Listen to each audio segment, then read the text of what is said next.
Bonjour. Aujourd'hui, je vais vous présenter quelques extraits d'un livre à la fois drôle et sage d'un moine bouddhiste de longue date, un Anglais installé en Australie, après avoir été moine en Thaïlande très longtemps, sous la direction d'un des plus grands maîtres bouddhistes thaïs du XXe siècle, Ajahn Chah. Il s'agit de ce livre-ci, Ajahn Brahm, La sagesse du moine, 108 histoires sur l'art du bonheur, aux éditions Almora. Avant d'entrer dans le vif du sujet, je voudrais dire que on trouve de lui, pour ceux que ça pourrait intéresser, un manuel de méditation chez Almora, qui est également en poche, qui est, à mon avis, extrêmement pratique et intéressant. Et drôle, parce que le bonhomme, quoique moine, a beaucoup d'humour. Donc, voici dans un extrait qui s'intitule Ce que la sagesse n'est pas. Il y a quelques années, la presse internationale se fit l'écho d'un certain nombre de scandales qui impliquaient des moines thaïlandais. De par leurs règles, les moines sont tenus à une observance stricte de la chasteté.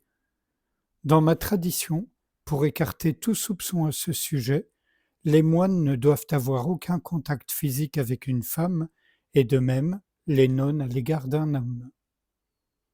Ces scandales impliquaient des moines qui avaient enfreint leurs règles, de mauvais moines donc, les seuls qui passionnaient les lecteurs de cette presse, et non les moines inintéressants qui respectaient leurs règles. À l'époque où se passaient ces événements, j'estimais qu'il était grand temps que moi aussi je fasse ma confession publique. Un vendredi soir, dans notre temple de Perth, devant une assistance d'environ 300 personnes, dont des fidèles de longue date, je pris mon courage à deux mains et m'apprêtai à dire la vérité. J'ai une confession à vous faire, commençai-je, et ce n'est pas facile. Il y a quelques années de cela, poursuivis-je en hésitant, j'ai passé les heures les plus heureuses de ma vie, je dus encore m'arrêter. J'ai passé les heures les plus heureuses de ma vie tendrement enlacé dans les bras de la femme d'un autre homme. Cette fois, je l'avais dit, j'avais fait ma confession. Entre nous, c'étaient des étreintes, des caresses, des baisers, dis-je pour terminer. Puis je baissai la tête, accablé, et fixai le sol. Je pouvais entendre dans le silence général le son que fait l'air quand les gens ont le souffle coupé, tandis que leurs mains se portaient avec effroi contre leur bouche. Quelques murmures se firent entendre. « Oh non, pas Ajahn Brahm !» Je vis se lever et se diriger vers la porte de nombreux fidèles de longue date qui partaient pour ne plus jamais revenir. Même les bouddhistes laïcs ne vont pas avec la femme d'un autre, cela s'appelle de l'adultère. Je relevai la tête, rassurai mon auditoire du regard et souris. Cette femme, expliquai-je avant que quiconque eût le temps de sortir, c'était ma mère, et j'étais alors un bébé. Les gens éclatèrent tous de rire, de soulagement. Mais c'est la vérité, dus-je crier dans le micro au-dessus du brouhaha. Elle était la femme d'un autre homme, mon père. Entre nous, c'étaient des étreintes, des caresses, des bisous, et ce furent les heures les plus heureuses de ma vie. Une fois que mes auditeurs eurent fini de rire et essuyé leurs larmes, je leur fis remarquer que presque tous m'avaient jugé d'avance et s'étaient trompés. Bien qu'ils aient entendu ces paroles de ma propre bouche et que leur sens ait paru bien clair, ils en avaient tiré une conclusion fausse. Heureusement, ou plutôt parce que j'avais préparé mes effets, j'ai pu leur démontrer leur erreur. Combien de fois, leur demandai-je, cela se passe-t-il moins bien, et tire-t-on des conclusions hâtives à partir de preuves apparemment irréfutables, pour tomber dans l'erreur et provoquer des désastres. Porter un jugement absolu, ceci est vrai, tout le reste est faux, ce n'est pas de la sagesse.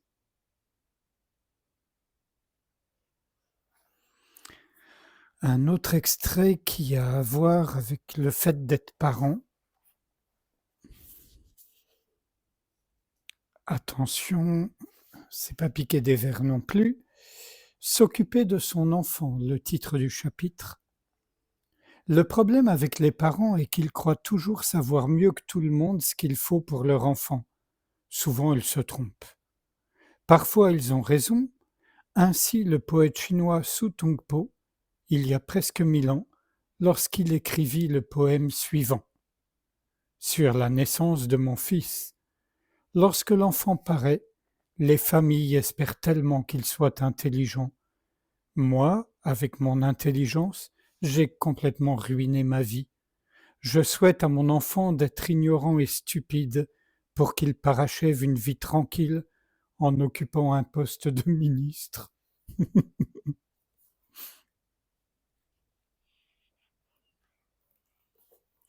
Et un dernier extrait sur la peur de la souffrance. Ça s'intitule comme ça. La peur est l'ingrédient principal de la souffrance. C'est à cause d'elle que la souffrance nous fait réellement mal. Laissez la peur de côté et il ne reste plus que la sensation seule.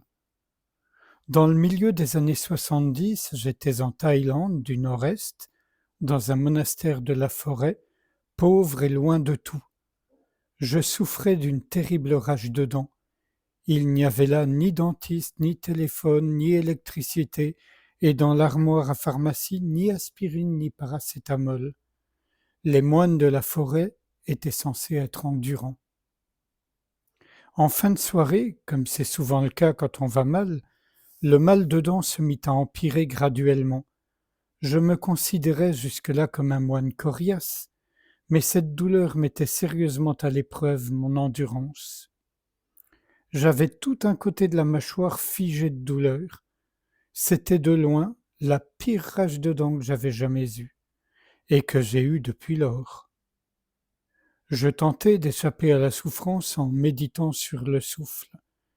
J'avais appris à me concentrer sur le souffle, tandis que les moustiques me piquaient. J'en comptais parfois 40 sur moi en même temps, mais je surmontais la sensation de piqûre par la concentration sur le souffle. Cependant, cette rage de dents était extraordinairement douloureuse. À peine avais-je occupé mon esprit 2 ou 3 secondes avec la sensation du souffle, que la douleur venait heurter la porte de l'esprit que j'avais tenue fermée, et elle se ruait à l'intérieur pour s'exprimer furieusement. Je me levai, sortis, et essayai la méditation marchée. Je dus abandonner cela aussi.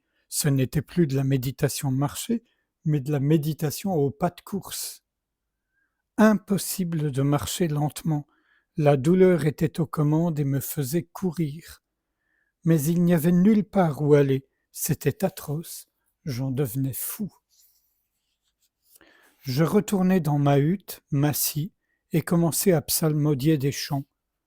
On dit que les chants bouddhiques ont des pouvoirs surnaturels, qu'ils peuvent apporter la fortune, préserver des animaux dangereux, soigner la maladie et la souffrance. Enfin, c'est ce que l'on dit.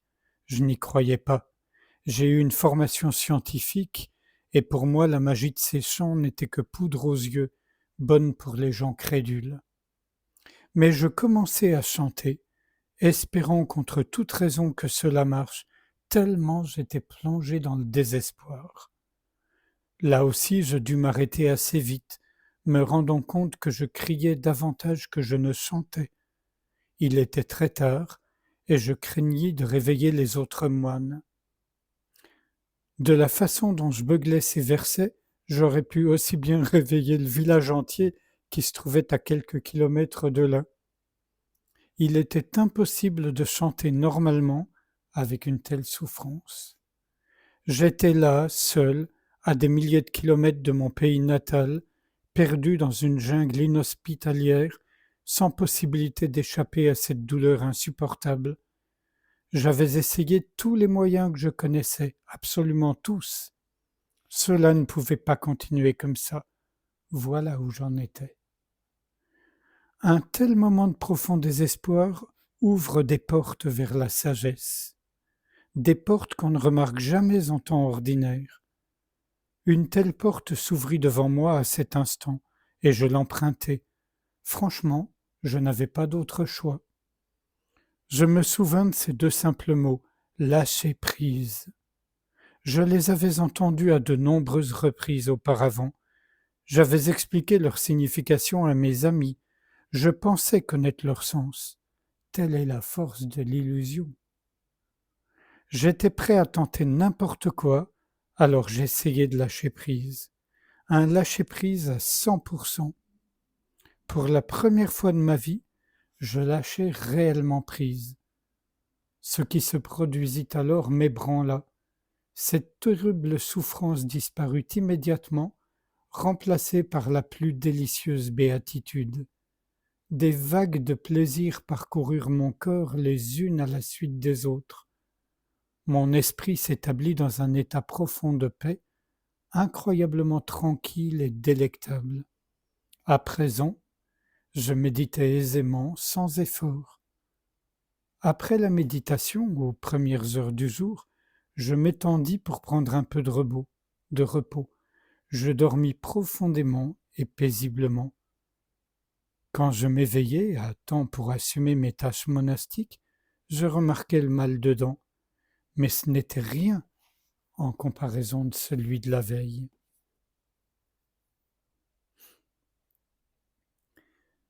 Sans attendre d'avoir une telle rage de dents et sans réfléchir à ce qui vient d'être lu, je vous propose qu'on passe un instant en silence ensemble, sans rien faire, juste accueillir tout ce qui se présente et le laisser partir, être ouverture.